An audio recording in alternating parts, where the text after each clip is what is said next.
जी नमस्कार, मैं राकेश स्वागत करता हूं आपका यूट्यूब चैनल एजुकेशन मोड 1 पे।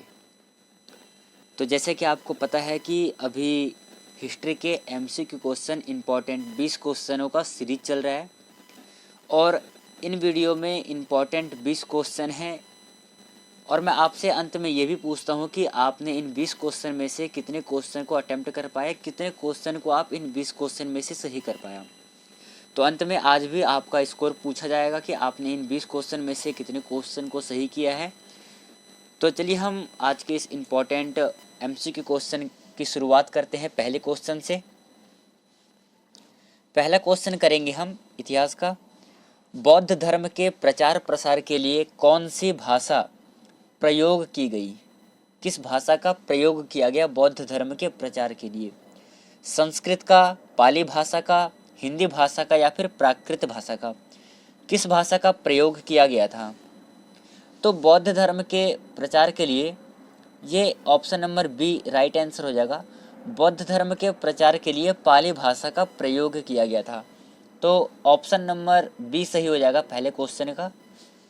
अब दूसरा है, त्रिपिटक का धार्मिक ग्रंथ है, हिंदू धर्म का है, बौद्ध धर्म का है, मुस्लिम धर्म का है या फिर जैन धर्म का है? किस धर्म का त्रिपिटक धार्मिक ग्रंथ है? तो ऑप्शन नंबर बी सही हो जाएगा। बौद्ध धर्म का त्रिपिटक जो है धार्मिक ग्रंथ है। चलिए नेक्स्ट क्वेश्चन करेंगे। तीसरा है, बुद्ध के उपदेशों का संग्रह है, विनय पिटक में, बुद्ध चरित में, अभिधम्म पिटक में या फिर सूत पिटक में? किसमें बुद्ध के उपदेशों का संग्रह है? तो तीसरे नंबर क्वेश्चन का आंसर हो जाएगा आपका ऑप्शन नंबर डी, सूत पिटक। ऑप्शन नंबर डी है सूत पिटक। इसमें बुद्ध के उपदेशों का संग्रह है। इससे ऊपर प्रश्न आया था कि बुद्ध के त्रिपिटक कौन कौन से? तो पहला पिटक हो जाएगा आपका विनय पिटक, दूसरा है सूत पिटक और तीसरा है अभिधम्म पिटक। ये तीन पिटक हो जाएंगे, ये तीन पिटक के नाम है। और इस प्रश्न में पूछा है कि बुद्ध के उपदेशों का संग्रह है, तो आंसर हो जाएगा आपका ऑप्शन नंबर डी, सूत पिटक। चलिए अगला क्वेश्चन देखेंगे। बौद्ध शिक्षा का वर्णन निम्नलिखित में से किसमें है? त्रिपिटक में, शील व्रत में, अणुव्रत में या फिर त्रिरत्न में? किसमें है बौद्ध शिक्षा का वर्णन? तो चौथे नंबर क्वेश्चन का आपका ऑप्शन नंबर ए सही हो जाएगा, क्योंकि आपको पता है कि जो बौद्ध धर्म का वर्णन है या तो त्रिपिटक में से किसी में आएगा, और ये ना तो ये आता है त्रिपिटक में से, ना ये आता है और ना ये आता है। ये तीनों नहीं आता, तो आपका केवल एक बच गया, वो हो जाएगा ऑप्शन नंबर ए त्रिपिटक। त्रिपिटक में बौद्ध शिक्षा का वर्णन है। चलिए अगला क्वेश्चन देखेंगे। पांचवा नंबर क्वेश्चन है, निम्नलिखित में से बुद्ध का समकालीन कौन था? मोहम्मद था, कन्फ्यूशियस था, मोजेस था या फिर इनमें से कोई नहीं? आपका पांचवा नंबर क्वेश्चन का ऑप्शन बताना है। तो सही उत्तर हो जाएगा इसका option number B, Confucius Buddha का समकालीन था। पांचवें नंबर क्वेश्चन का ऑप्शन नंबर बी सही उत्तर हो जाएगा। अगला है, गौतम बुद्ध द्वारा भिक्षुणी संघ की स्थापना कहाँ की गई थी? कपिलवस्तु में की गई थी, वैशाली में की गई थी या फिर गया में या फिर सारनाथ में? कहाँ पर भिक्षुणी संघ की स्थापना की गई थी? आंसर हो जाएगा आपका option number B, Vaishali, Vaishali में इसकी स्थापना की गई थी। चलिए अगला क्वेश्चन देखेंगे। सांची किसकी कला व मूर्ति कला का निरूपण करता है? सांची किसकी कला व मूर्ति कला का निरूपण करता है? ऑप्शन नंबर ए बौद्ध का, मुस्लिम का, ईसाई का या फिर जैन का? सातवें नंबर क्वेश्चन का आंसर क्या होगा? आंसर हो जाएगा आपका ऑप्शन नंबर ए बौद्ध।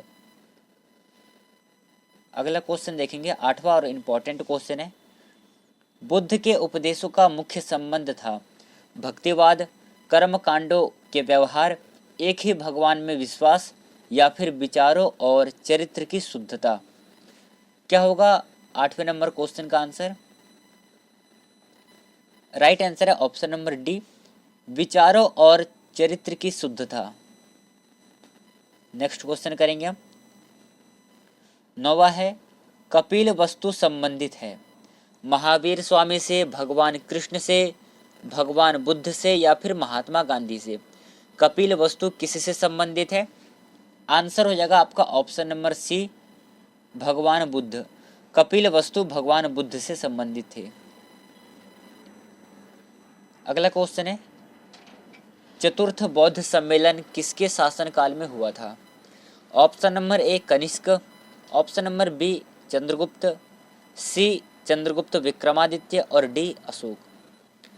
चतुर्थ बौद्ध सम्मेलन किसके शासनकाल में हुआ था?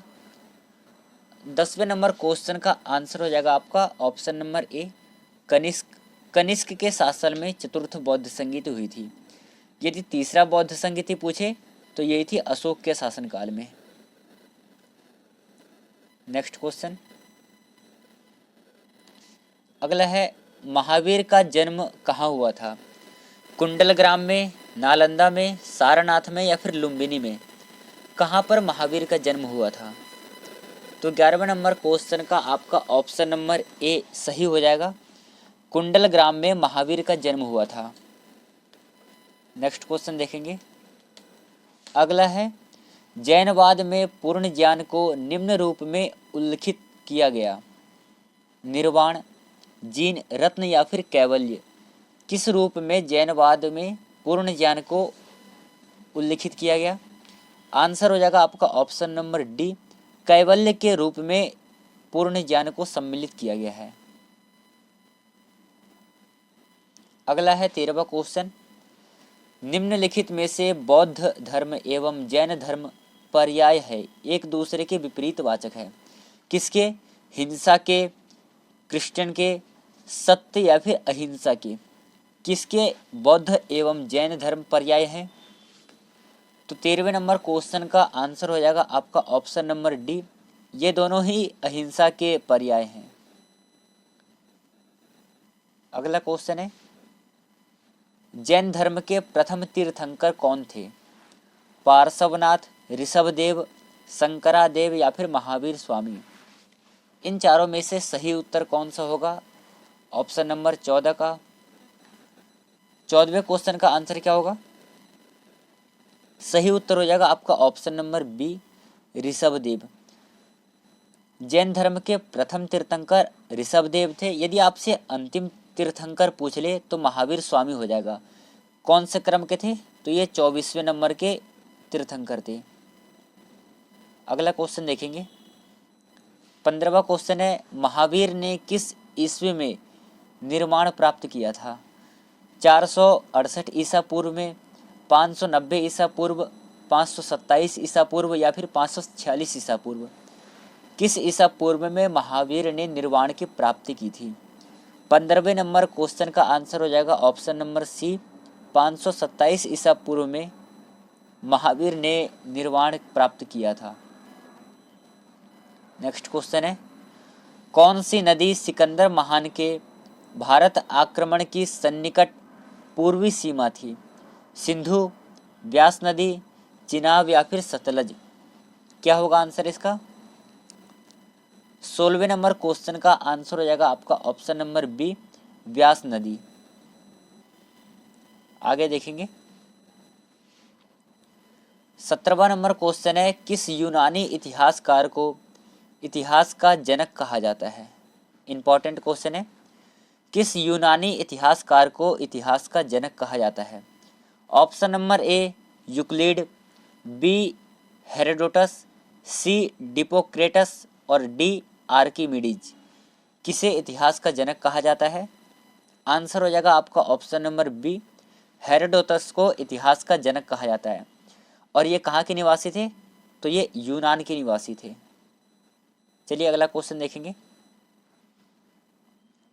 भारत का प्रथम साम्राज्य निर्माता कौन सा वंश था? ऑप्शन नंबर ए मौर्य वंश, बी गुप्त वंश, सी नंदवंश, डी इनमें से कोई नहीं। प्रथम साम्राज्य निर्माता कौन सा वंश था? आंसर हो जाएगा ऑप्शन नंबर ए मौर्य वंश। अगला क्वेश्चन है निम्नलिखित में से कौन भारत नहीं आया था? ये 4 ऑप्शंस है, इन चारों में से ऐसा कौन है जो कि भारत नहीं आया था? ऑप्शन नंबर ए है Columbus, B Vasco da Gama, C Fahien और डी मेगास्थनीज। इन चारों में से ऐसा कौन है जो कि भारत नहीं आया था? आंसर हो जाएगा आपका ऑप्शन नंबर ए कोलंबस। कोलंबस भारत नहीं आया था। तो 19वें नंबर क्वेश्चन का ऑप्शन नंबर ए सही उत्तर हो जाएगा। अगला और अंतिम क्वेश्चन है। इस क्वेश्चन के बाद आपको कमेंट सेशन में ये बताना है कि आपने इन 20 क्वेश्चनों में से कितने क्वेश्चन को सही किया है।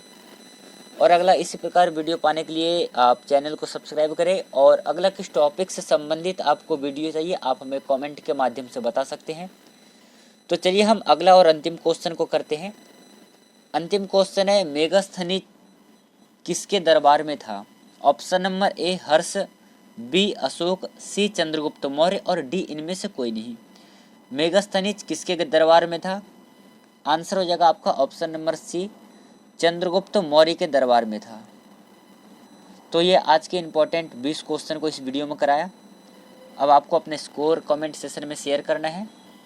और अगला किस टॉपिक से संबंधित आपको वीडियो चाहिए आप हमें कमेंट सेशन में कमेंट करें। आज के लिए इतना ही, धन्यवाद, जय हिंद। मिलेंगे अगले वीडियो में।